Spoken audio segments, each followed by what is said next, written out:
Bhagavatam ki jai. Jai. Jai Radha Madhava Jaya Kunja Vihari Jai Radha Madhava Jaya Kunja Vihari Gopi Jana Vallabha Jaya Girivardhari Gopi Jana Vallabha Jaya Girivardhari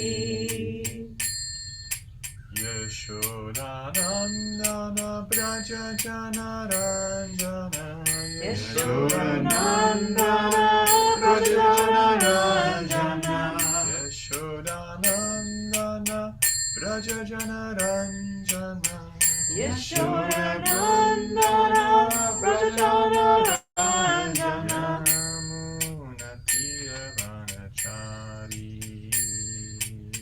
Yamuna Yamunatiravanachari Yamuna Tiravanachari Yamunatiravanachari Jaya Radha Madhava Jaya Kunja Bihari Jaya Radha Madhava Jaya Kunja Bihari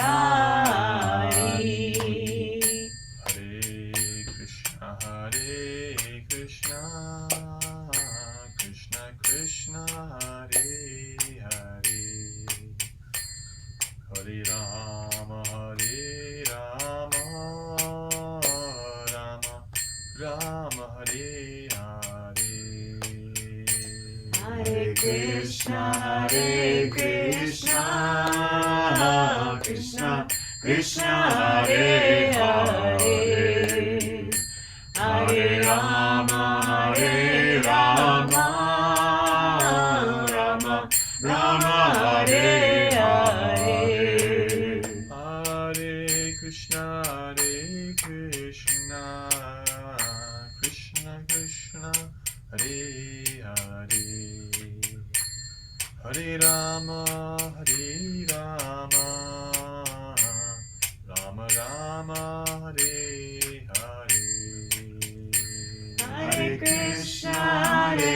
Krishna Krishna Krishna Hare Hare Hare Rama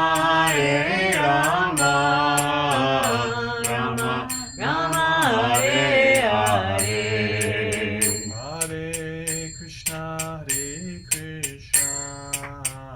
Krishna Krishna Hare Hare Hare Rama Rama Rama Hare Hare Hare Krishna Krishna Krishna Hare Hare Hare Rama Rama Rama Hare Hare Om Namo Bhagavate Vasudevaya Om Namo Bhagavate Vasudevaya Namo Bhagavate Vasudevaya Om Namo Bhagavate Vasudevaya Namo Bhagavate Vasudevaya Om Namo Bhagavate Vasudevaya Narayanam Namaskritya Naram Chaiva Narottamam Deving Saraswatim Vyasam Tato Jayamudiraye Nashta Prayeshva Bhadreshu Nityam Bhagavata Sevaya Bhagavati Uttama Shloke Bhakti Bhakti Naishtaki Srimad Bhagavatam Canto 1 Chapter 2 Text 26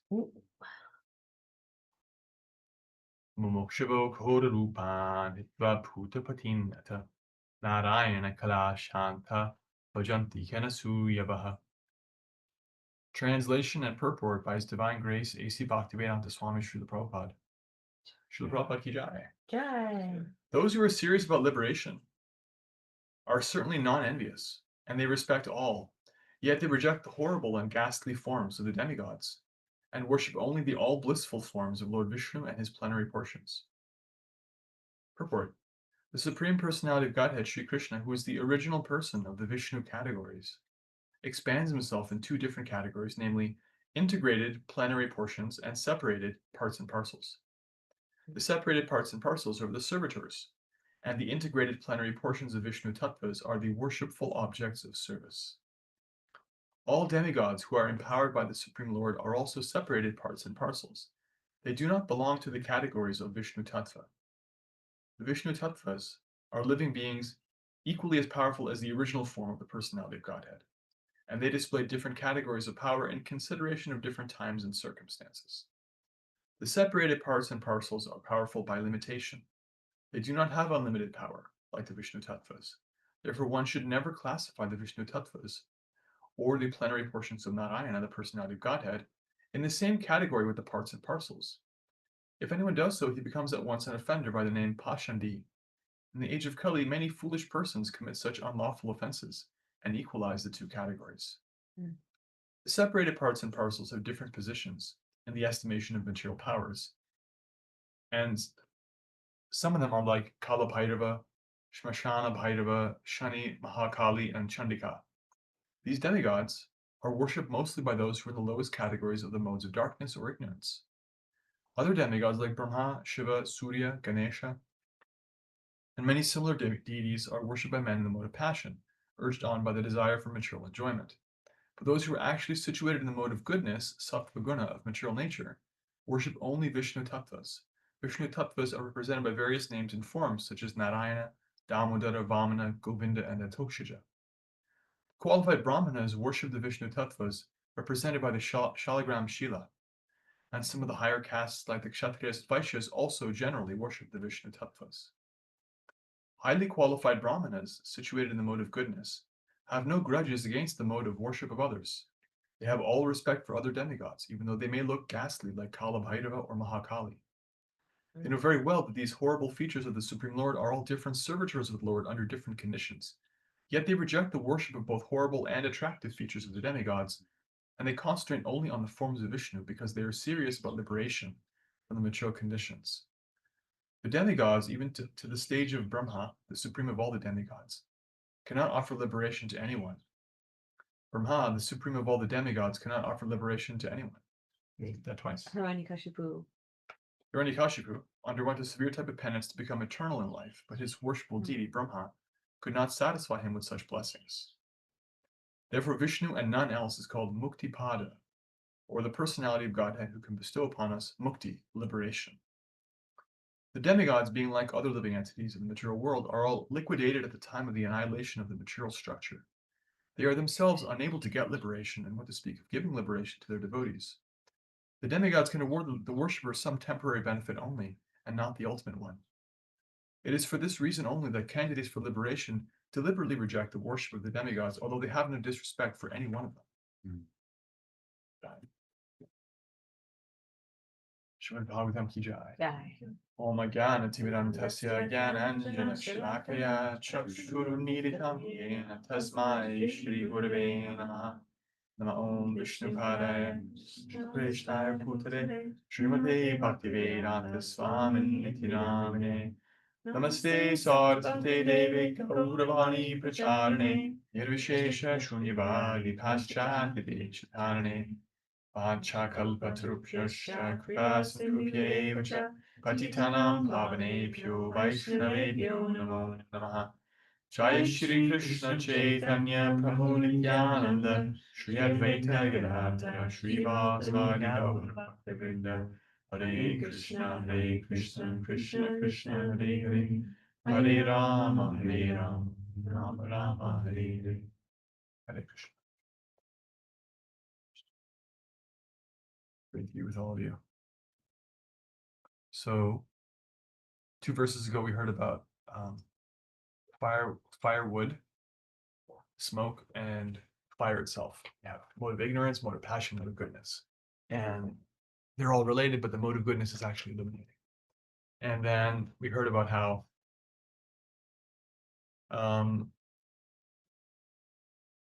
the example of the great devotees and sages in the past who become liberated by serving the Supreme Person. And that process that they leave behind them is equally valid for everyone else. And so now it's continuing to build the case of worshiping the Lord, worshiping the source of the creation. The basic point here is that we're always servants. And it's actually, we hear that over and over again, right? It's almost easy to dismiss that, but it's important not to, because as conditioned souls, we have a tendency to rebel against that. We actually have a tendency to try to make ourselves the center. And one example of that, Srila Prabhupada mentions in this purport, is to equalize the two categories. He uses some Sanskrit terms. Vishnu Tattva is one of the terms. Vishnu Tattva means that category of reality that's the Lord in personal form. That's the creator.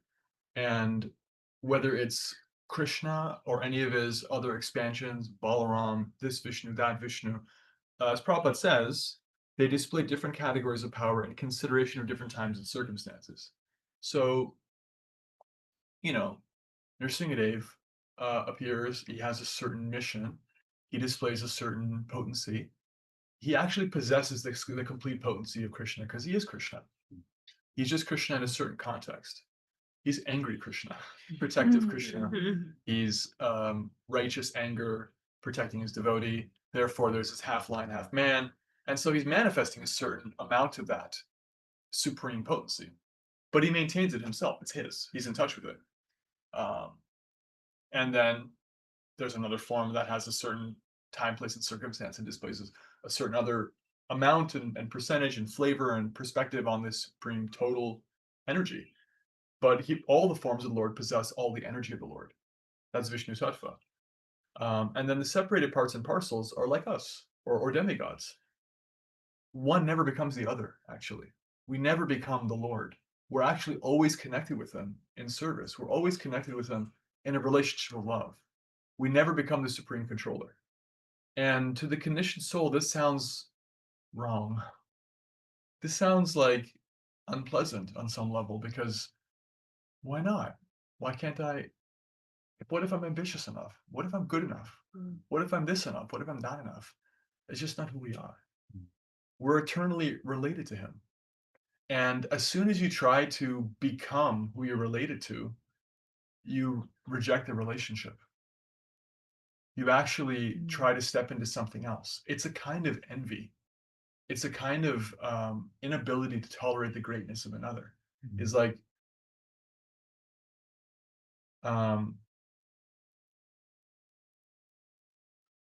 what's a good example? So when Nrsingadev appeared, and he's protecting Prahlad Maharaj, he liberates and kills Hiranyakashipu, then Prahlad's offering prayers. And Prahlad's saying, you're the master and I'm the servant. And that's the way I want it to be. I didn't serve you for anything else. I just served you to serve you. And he asserts that very forcefully because he's very protective of that relationship. He just wants to honor that relationship. And that's in the context of Nrsingadev saying, I love you, and I know you love me. Please let me give you some benedictions. And ultimately accepts the benedictions. They're spiritual benedictions. But he makes sure to be very clear that in the course of his prayers, he says, I'm actually nishpijamanam upakarshiv ripo prapannam. As your surrendered soul, I'm being crushed by the wheel of time. It's crushing me. And it's my own senses that are dragging me from here to there. He compares them to having many wives who all have a different desire. And they're saying, grabbing him by this hand and that hand and say, do this, do that, do this, do that. I want to do this one. I want to see that. I want to taste that. And he's saying, I have all these different desires and they pulled me away from you over and over again. But I know I belong to you. So please never let me forget you. Never let me fall away from that. He's protective of that relationship. And as soon as there's this idea of, I am the Lord, that's death for bhakti. And that's why it's so condemned, because it's actually so treacherous for the living entity to buy into that kind of idea. Prabhupada calls it the last snare of Maya. You know, here's a little temptation. You can be a little more powerful. Here's a little wealth. Here's a little beauty. The last snare is, oh, actually, you're God himself. You're actually it. Like, oh, yeah, I'm not the material body. True. I'm actually the totality of everything. False. The last snare of Maya. Mayavad philosophy and personalist philosophy, either due to misunderstanding or due to just actual rank envy, this can happen. So one never becomes the other. We're always servants. So in this purport, Srila Prabhupada is describing the servant and the served. And you have the separated parts and parcels, and you have the complete plenary portions of the Lord. And there's Sanskrit terms for this. There's a lot of technical knowledge, but the basic point is there's the creator and the creation. And so this psychology is given. The devotees are never envious. They have no actual aversion to anything, which is important to understand because only someone who's in the mode of goodness can have equanimity. They can actually be equal, right? They can see somebody who's got some attachment and therefore are functioning in a certain way, or worshiping in a certain way, aligned with a certain thing. Even that thing is inferior, and they have no aversion to that. They're like, I respect you, I care about you, I want the best for you. And they allow that to happen. There's freedom, actually. This is an important point. Spiritual culture allows freedom. There has to be freedom of choice. There's freedom of religion. There's freedom to be in the modes of nature. Krishna has created a world where you can be in the lower modes of nature. You can do that. Now, if you do that and you get in the way of someone else's activities, then your freedom will also be affected because, as they say in political theory, my right to swing my fist ends where your face begins. You cannot impinge on another person's rights. So, but you do have a right. If you want to be in ignorance, you can be in ignorance. If you want to be in passion, you can be in passion. It's up to you. So this is part of what non-envious means. The Brahmins, they don't go on crusades to change everybody. You all have to be in the mode of goodness because they understand that only inspiration can really sustainably bring somebody out of the mode of passion and ignorance and keep them in the mode of goodness. You have to inspire them. You cannot prod them. If you prod them, you're functioning in the mode of ignorance. Okay, to avoid pain, do this. That's mode of ignorance. Consideration. That's mode of ignorance. Like the fear mentality. Yeah, fear mentality. You're going to go to hell if you don't do this a certain way. And you can give the best thing. You can give them the greatest thing. But as long as their motivation is the mode of ignorance, they remain in the mode of ignorance. It's actually a useful tool, very, very short term. If someone's about to walk into traffic, you can trick them to prevent them from getting into traffic so they don't get killed. And that's a useful use of violence.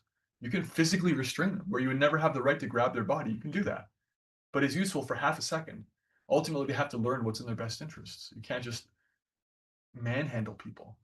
And if you try to give some material benediction and promise of a material reward in favor of acting in the mode of goodness, that can also be useful in the short term. And even scripture uses that. If you read this chapter, you get some benediction, you cannot be defeated by your enemies. You can see this in the Bhagavatam.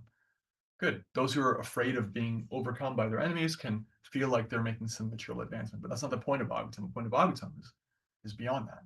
And ultimately, you have to inspire people. So the devotees and persons in the mode of goodness are not envious. They respect the right of anybody to be wherever they're at, but they themselves make sure that they're not worshiping the creation. They're not performing their devotional activities with some hope of a reward. That I'm doing this, but at the end of the day, I really just want my 40 virgins, in reference to one particular Abrahamic religion. Or I really just want my Garden of Eden. Or I really just want you can pick any benediction that this tradition offers. There are benedictions in the material world. They're there for those who are interested in them. And they're all just different traps. And the highest trap is the idea that you can become the Lord. And it's the most treacherous because it's the one that actually dovetails itself with a certain amount of the spiritual philosophy that you are actually one with the Lord. In some respect, we're one with purpose. And we are not the material body, and all the other benedictions are actually therefore useless because we're spiritual beings. And it's also the one that captures the false ego the most completely, because there's actually a part of us that wants to be the center, and that thinks that that's going to be satisfying, and it isn't. And those who are in the mode of goodness are the most sober, are the ones who most realize that's never going to make me happy. I really just want to serve. I really just want to give. I'm tired of being pushed around by the complaining mind. Why don't people listen to me? Why isn't it like this? Mm. You know, that false ego. And if you're tired of that, that's good news. That's a sign you're making progress, because as soon as you give into that voice and you give into that false ego, it's a trap. Even in the dress of a devotee, even under the roof of a devotee, even in a devotee's movement, if you give into that, it's a trap. And that option is always there. And there's always the option also, by the same token, to be like, Krishna, help me please just be a servant. Mm. Please just help me be a servant. Mhm. And as soon as you do that and you let go of that tension of like, why can't I just, it's like, Krishna, please help me just serve. Then you're safe and it works. And so that's the internal experience of what this external philosophy is talking about in this purport. And then you can see the demigods and you can see all other living entities equally. It's like, well, there's this form of the Lord in a devotee's demigod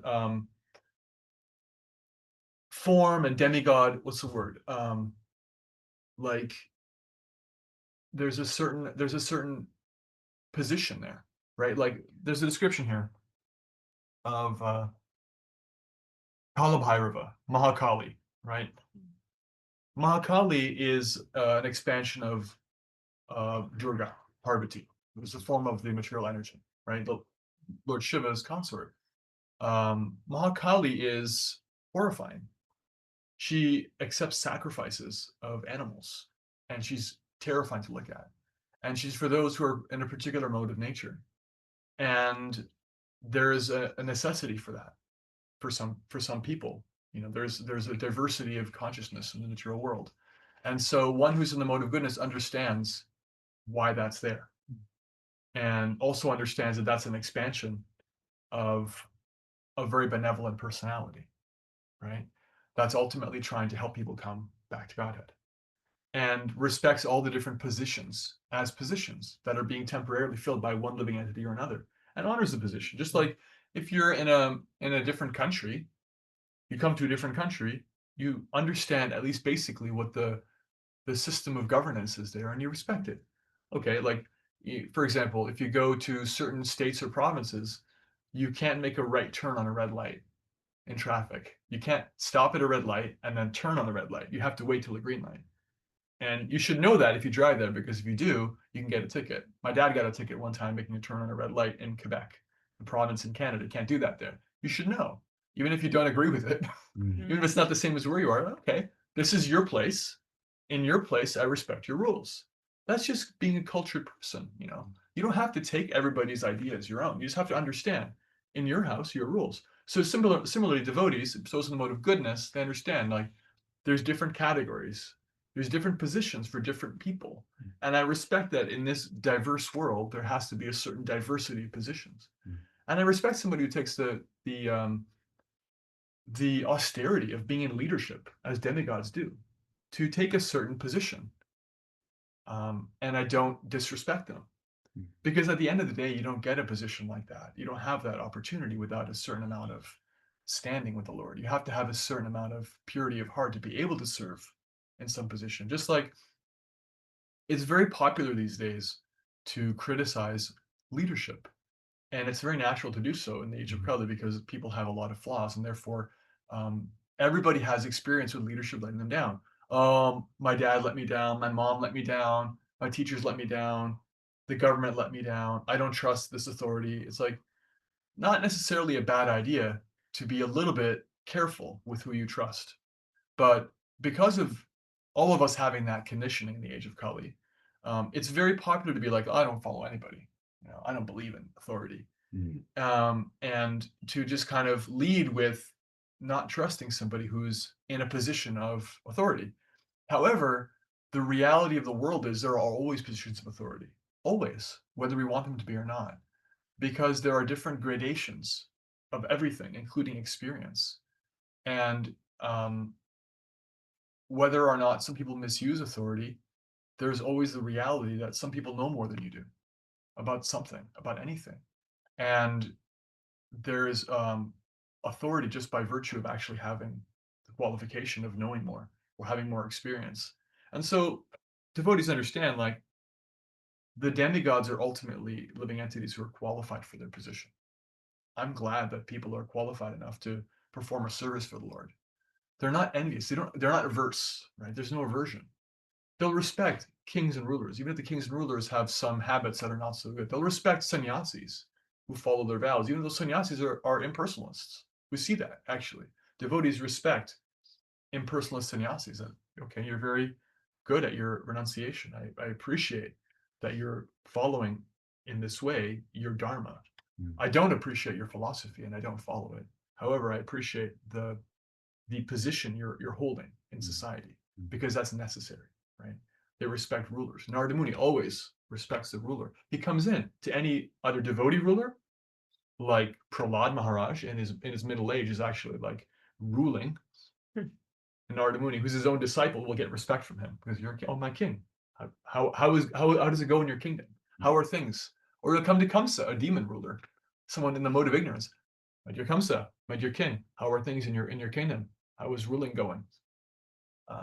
Is everyone following your rule properly? How are things operating? Because there's a certain structure to the material world. So similarly, devotees appreciate there's a certain structure of reality. There are living entities overseeing the modes of nature. There are living entities overseeing aspects of the material world, wind, sun, the rain. There are people behind all these things. It's not just going on randomly. And at the same time, they're not God. They're empowered by God. They're actually devotees of God. And what that means is that you can be respectful. There's no aversion. There's no like, oh, we're against that. We're only into this thing over here. Or this is Krishna consciousness. We don't talk to us about Shiva and Surya and Ganesha and no Brahma. Don't you understand? There's no like raising the voice. There's no aversion. Those are devotees. We appreciate devotees. And in fact, if you appreciate them properly, you can actually see them as great leaders. Like Lord Shiva, Brahma, they're demigods, but they're actually heads of sampradayas. Brahma is the head of our Gaudiya Vaishnava Sampradaya. Shiva has his own extremely exalted Vaishnava Sampradaya, where everybody there has learned from him how to worship the Lord. The four Kumaras, they have a Sampradaya. They never say, I'm God, worship me. They say, here's the Lord. As all the scriptures say, here's the Lord. Here's how we've understood him in our worship. Do like us and worship in this way, and you can also understand them. They never try to take that position. That's what makes them devotees. That's actually glorious. So this verse is talking about, this purport is talking about how to relate to living entities and see those who are more advanced than oneself, because that's what a demigod is. It's like seeing a king or a rich person or somebody who is advanced in some opulence, someone who's more beautiful than you, someone who's more intelligent than you, someone who's giving a TED talk on something that you don't know as much about. It's like, great. I appreciate your position. I appreciate what's gotten you there. I appreciate in this way, at least in one way, you have a certain quality that's superlative and that's empowered by the Lord. And I can learn from that. I appreciate it. And you're occupying that position because of it. And that doesn't make you God. And I'm also never going to become God. We're always servants. Right. And therefore, the ultimate qualification of a teacher is that they never try to make themselves the center. The ultimate qualification of a guru is that they're always a servant. They're always teaching how to be a servant. They never say, I'm God. They never tell you you can become God. In fact, they try to protect you from that because that's a trap of the ego. And it's very damaging. So to summarize, I heard about the Vishnu Tattvas, the plenary, complete forms of the Lord, who only by time, place, and circumstance will demonstrate some proportion, some aspect of the complete energy, although they themselves are in touch with that complete energy. And there's the separated parts and parcels. Vibhinamsha is the Sanskrit for that. like us, like any demigod, who also have some amount of energy, but there's a cap on that. There's an eternal cap on that. It's a ceiling because we're always servants. We're part and parcels, and we have the privilege of serving. And contrary to what the false ego says explicitly, or more often just implicitly under the surface of I want to be lead, I want to be in charge, I want to be in control, it's actually a very privileged position to serve. It's actually very joyful. And therefore devotees are always happy to serve, happy to hear about serving, and happy to follow others who are empowering them to serve better. And they have a very refined view of those who are in a position of authority, not rejecting authority. Oh, I'm so tired of being told what to do. Understanding that the universe operates under authority, but that ultimately, under Krishna's system, it's in the hands of those who are more qualified than oneself. They may not be perfect. You know, Indra makes mistakes, we see. Brahma sometimes he makes mistakes, but still, they're glorious. Mm. They're there for a reason, and they can rectify. And therefore, we're appreciating authority, and we're not trying to become the boss ourselves, and we're not averse to those who are temporarily in charge either, seeing that they have some reason for being there. Just like the demigods are there. Part of the reason for the demigods to be there is to attract the worship of those who are interested in just staying in the material world. Demigod worship, in a literal sense, is not performed as much anymore because people mostly just worship the dollar. They mostly just worship celebrities, but it functions the same way. If you're worshiping Taylor Swift, you may as well be worshiping Surya. It's the same thing, you know. It's the same basic psychological function. No disrespect, I appreciate she's a fine person, but like putting some limited living entity on that pedestal is just demigod worship. So the devotees aren't averse to anybody, any demigod, any other living entity, but they're also not putting their heart and soul into it. They're only interested in serving the Supreme, and you can only do that if you're interested in being a servant. Serving anyone else, there's always like the out that you can actually become that yourself. You can become that position. You can. Absolutely you can. You can be Taylor Swift. You can be Ganesha. You work hard enough, you can actually have that position. But the reality is that's just another servant. So why sign up for another lifetime or two, potentially a much longer lifetime of trying to be the boss when you can just give into the reality and accept that the only thing that makes me happy is serving anyway. And just do it now. Hare Krishna. Hare Krishna. Let's have some reflections. I was struck in the purport when you were reading it first where the word liquidated was used. So near the end, the demigods, being like other living entities in the material world, are all liquidated at the time of the annihilation of the material structure. Yeah. So like eliminated, or The position is eliminated. they're not. But as a demigod, The living entities they never have a beginning or end. That's basic philosophy. Second chapter of Bhagavad Gita. Right. But the idea of a demigod is a position. It's a temporary position that serves a purpose because there has to be a structure. Just like I said earlier, you can reject authority because you don't like it, but at the end of the day, you have an older brother. There is somebody more powerful than you who's because they've been lifting more weights. There's someone more intelligent than you. So similar, the universe is organized in such a way, there are more experienced persons overseeing aspects of the reality. But at the end of the reality, at the end of the day, so to speak, when the reality is withdrawn, material reality, those positions are dissolved. It's like, thank you for your work. You're now retired. Either you're qualified for the spiritual world or you take birth again when the material manifestation comes back. So even though like a demigod's life is presumably much longer than a human life, they, depending on what they do in that state, in that position, they'll either get liberated or they'll come back. They could come back as at a lower. They could. Yeah. That's what it means by liquidated. It just was like, because you hear that with companies and businesses, they're liquidated. Yeah. So I was just like, huh. The form dissolves. Yeah. The essence continues. The particular living entity that occupies that post continues. They have a particular trajectory. That's an individual trajectory. That's up to them. I mentioned in one class, we talked about Indra. What is the name of the Indra in this yuga? And I'm forgetting his name right now. But he has a given name. He has a particular name that he also goes by. Indra is a title. It's a title. Anybody who operates as Indra is Indra. a title. Hmm. Just like if you're king so-and-so or queen so-and-so, you have all the powers of that. If you're president so-and-so, it doesn't matter what your name is. You have all the powers of the presidency. You are the executive branch of the government, period. And you function in that for some time. Puradara. Purandara. Yeah, Purandara. that's right. That's Indra's given name. This Indra, our Indra. Thank you. Thank you.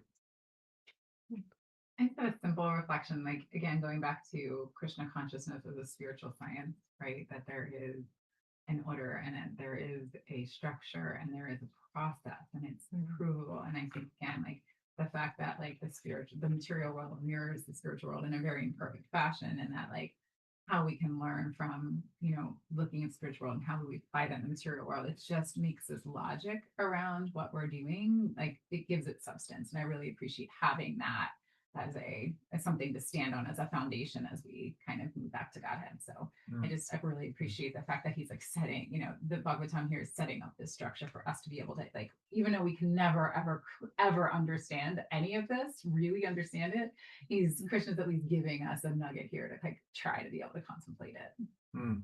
Thank you.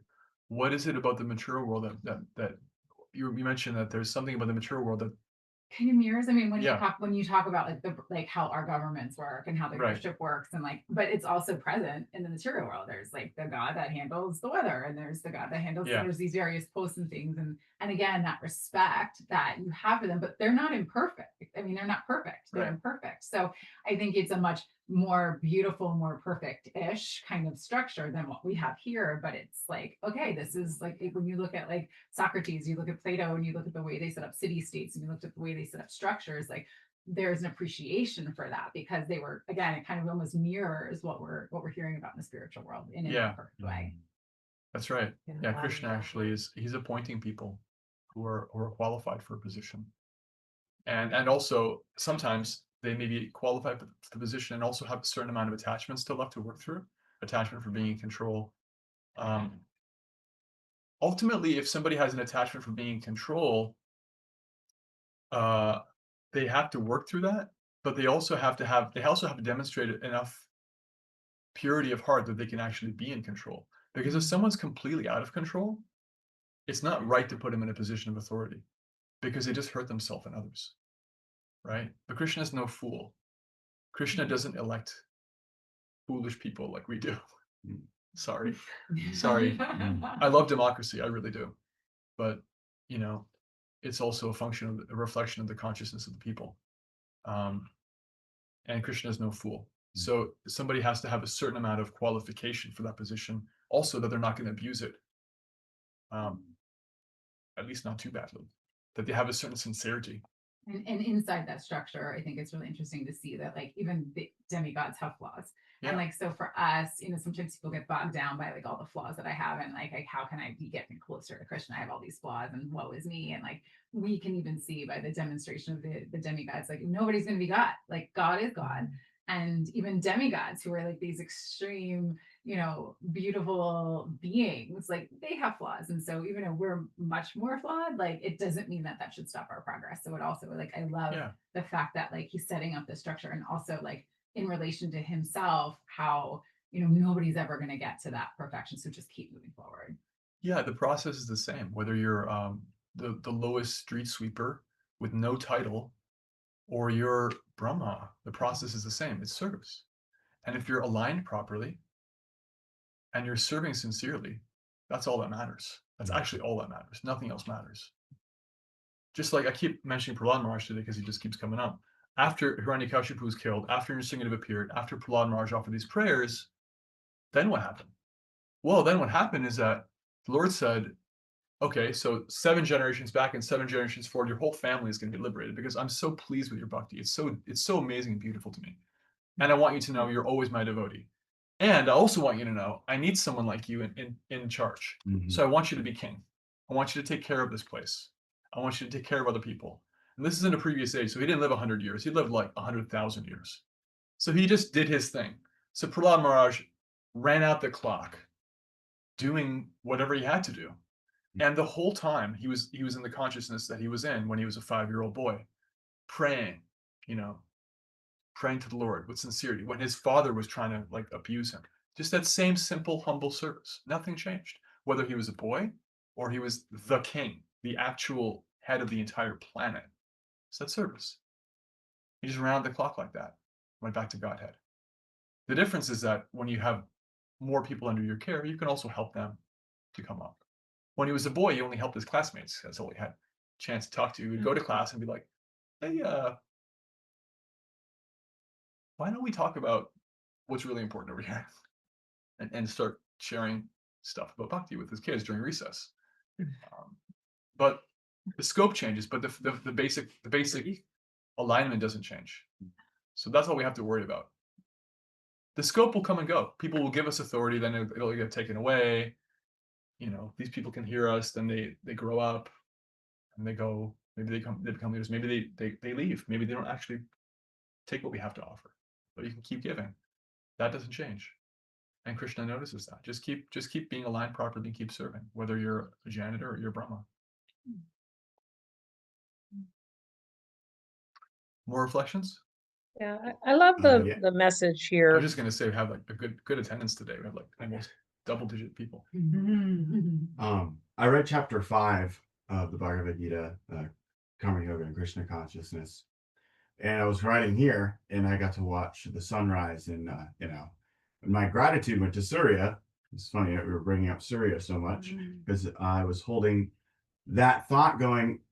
It's so easy was contemplative about how people would worship the sun and be thankful for the sun to rise and worship that demigod. But I was thinking, what beauty, what wonderful work Surya does for us in Krishna, in Karma Yoga, in his Krishna consciousness, to deliver this light of Krishna to us.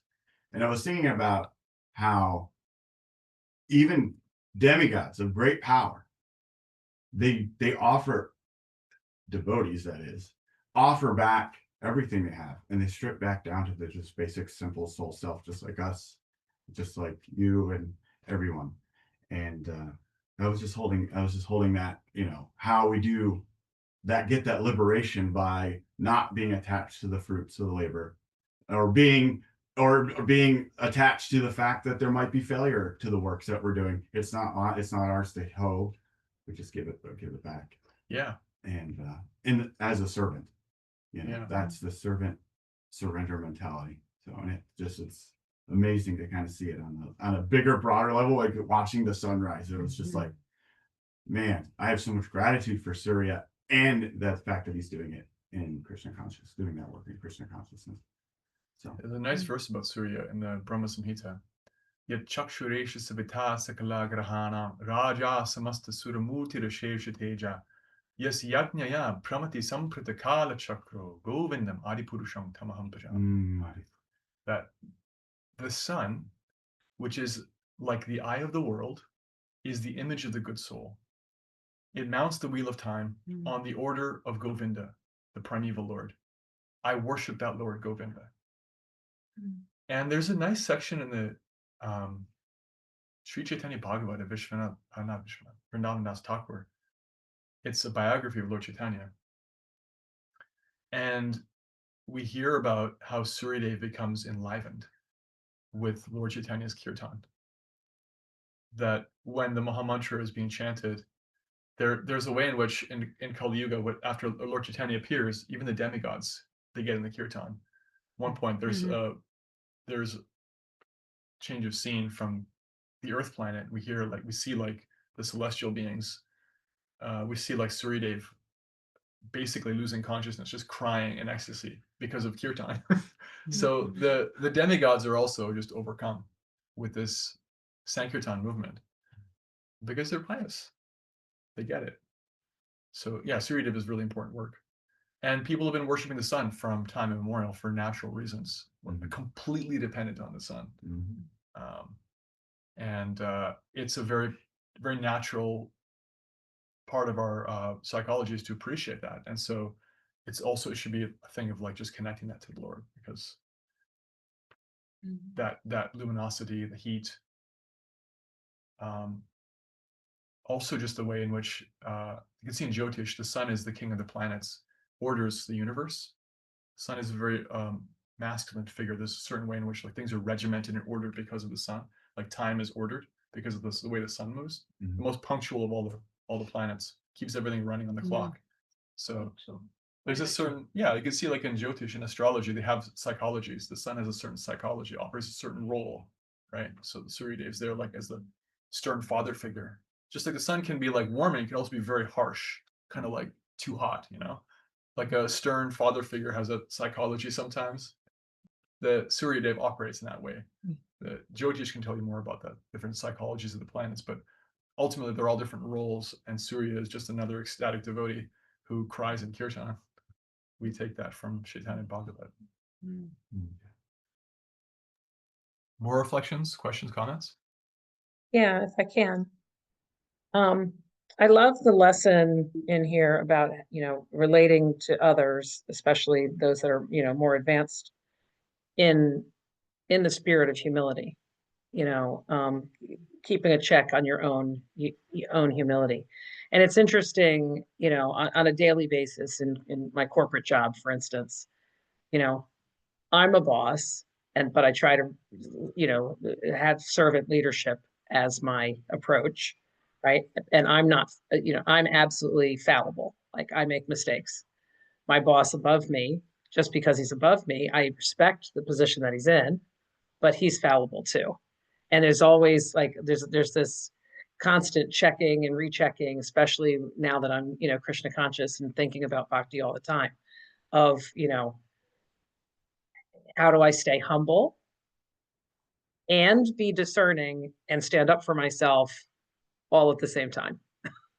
And it's a challenge. So these reminders are very helpful on a daily basis through, the classes that you're teaching, the Shastra that I'm reading and all the things. So just a constant reminder that, there's always somebody, smarter, better, more talented, but there's also some portion of me that has to stand up for those parts of me that are good as well. And also that knowing that I'm fallible. Yeah, I've experienced it that the answer to, not that you necessarily asked a question, it's a nice comment, but if there is a question of like how to balance those two things, the answer I find is internal. I can feel the difference when I'm coming at it, things like from a complainy or victimy or like lost in anger kind of way. There's a tightness and a, whereas when you're speaking truth with respect to the person you're speaking to, respect for their position, respect for their qualifications, and also to protect other people, what you're doing is in your integrity, there's a certain freedom of like, with all due respect, I have to say these things.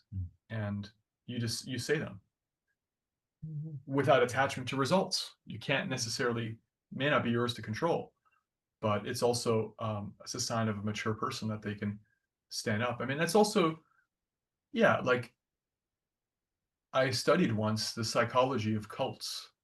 And one of the things that one of the things that allows cults to thrive is that they don't really have a culture of questioning authority. You can't question authority. Right. It's very much frowned on, right?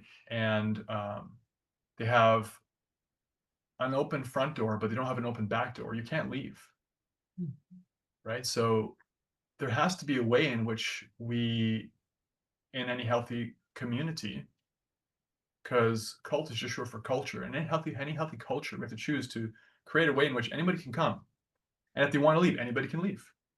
And if they have a problem with things, they can express it in a constructive way. Not that they can just like interrupt everything else and create a disturbance, but not that they're actually just oppressed. And so you can't say anything bad. That's bad and wrong. Don't you know how wrong it is to criticize? No, there has to be a way in which, at least in private, that someone can be like, I have concerns. I don't think this is working. I have a problem. And if somebody can't do that, if the culture will not support that, there's a problem with the culture, right? Another one that I found funny is that dysfunctional cultures are ones where you're not allowed to make jokes about yourself. So if someone can joke about themselves on their own shortcomings, it's a sign that they're probably not in a cult or a cult leader or like carried away too much by their own nonsense. Because if they really take themselves very seriously, it's very painful to have yourself made fun of. But if you're actually like secure and happy, then you can joke about your silliness because everyone's got it. I mean, everyone's got it, right? So yeah, the ability to like balance respect and also criticism, and to handle it when it comes at you, because that's part of the austerity of being a leader, is that you're going to have some people who are just critical for no reason sometimes, and you gotta let them be critical because it's their right. You got to like manage that, and sometimes they have something to offer, and it's like that's maybe even harder. It's like, oh wow, we do have a problem. Okay, how do we deal with this? How do you go?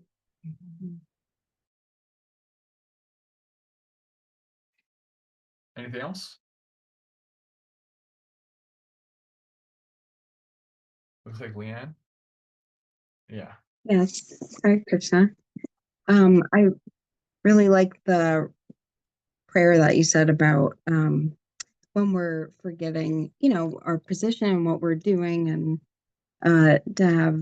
to say, Krishna, please help me to serve and to remember to serve, that I'm here to serve. So yeah, I just found it like a great prayer to say when you're, before you're doing something or while you're doing something, what am I here to be doing? And it's the reminder of that you're here to serve Yeah. in whatever position you're doing things. And so,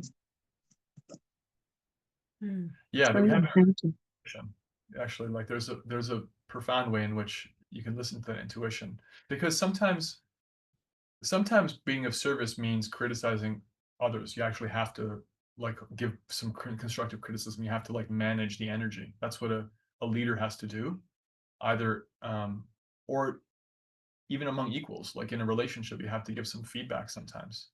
And it's important to check with your sincerity and your intuition. Like, am I doing this reactively or proactively? Am I doing it because I'm being pushed by the modes? And you can feel that. And if you are, then you can pause and ask Krishna, like, help me to just, how do you want me to serve in this situation? Help me to do that purely. Because then if you speak in that way where it's just out of, as much as possible, out of service, people can feel that. People can feel that, and you can feel that. And if you don't, people can feel that, because it'll come out some other way. So it really does start internally. We see with Srila Prabhupada. Srila Prabhupada was the senior devotee in ISKCON when he's on the planet. He still occupies a very important position now, but he directly chastised people, for example. And we could see he would like use anger, and then he would automatically like lose it and go right back into his whatever was necessary, joyful, peaceful. It was like if it served a purpose, he'd be like raising his voice, raising his finger, making a point, making it very clear, and then he would just go on, because it was a tool for him. It was not something that he was run over by. He was not like losing his temper. He was using his temper because somebody had to. He was the senior devotee. He's the guru. If there's like something happening that's wrong and it's repeatedly wrong, he's got to be like Surya. He's got to be like a bit of a tough father figure sometimes. But it was completely out of love. People could feel that. Down to the person, they could always feel that. And they could see it, like as soon as it's done, no hard feelings. Immediately he's into the next moment. We on that vein, we were reading A Bond of Love with Srila Prabhupada's daughters, and Malati gave her story in the book, and she talked a little bit about how like Prabhupada criticized her every time she did something. Like every time she made food, he would have something to say. And it got to the point where she was like, I don't think I want this service anymore. Like, I'm not going to do it. I'm going to tell him I'm done. I can't do this anymore. And she then overheard him speaking to some senior devotees that they were criticizing Prabhupada for having a woman cook him food. Yeah, those God brothers. Yeah. And he said that like she would slit her throat for me and I would slit my throat for her. Yeah. And, that I'm here to serve her and she's here to serve me. And, after she heard that, she's like, okay, now I understand what's happening here. And then this is the love that he's showing me. And also it's causing me to be extremely humble. And, this is a blessing. And I just like, with that comment you just made, it really made me think back to that story. And it was just kind of a beautiful story, how we get like that. I get like that a lot. And, you know, just kind of going back to that service mentality that Leanne just mentioned is just like that pause and that equalizer. Jai.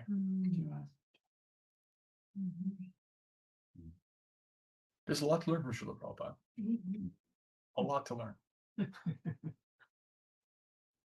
Not just about the philosophy, which is important enough, but if you think about how he dealt with his peers, his guru, his family life, the whole movement. I mean, there's a lot to learn. Yeah, the lives of the devotees are a rich place for practical application of the philosophy. It's not easy being in charge. It really isn't. The false ego says like, it would be so great if I were. No, it's so hard. It's so hard being in control. It is so hard managing the emotions. It's like being a parent, managing the emotions of your children. The parents are shaking their heads. It's not easy.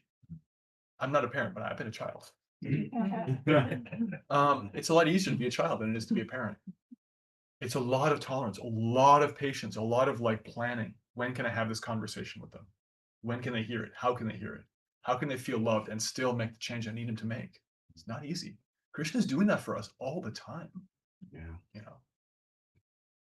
So that's where the persons like Lord Shiva and Brahma and the great devotees are exemplary, because they have the qualification to be an authority. So we can see like, okay, well, how do they do it? You know, how did Prabhupada be an authority? Not that he never made mistakes, but he's also like incredibly inspirational, powerful example. Any other last things before we? Tracy, Martin, Samantha, Aaron. Okay. Jai. Srila Prabhupada ki jai. Jai. Srimad Bhagavatam ki jai. Jai. Vancha kalpatarubhyascha kripasindhu vyeva cha patitanam pavanebhyo vaishnavebhyo. Jai. May we be empowered to always remain in a mode of service, no matter what form that service takes. Yeah. Hare Krishna. Hare Krishna. Have a great day.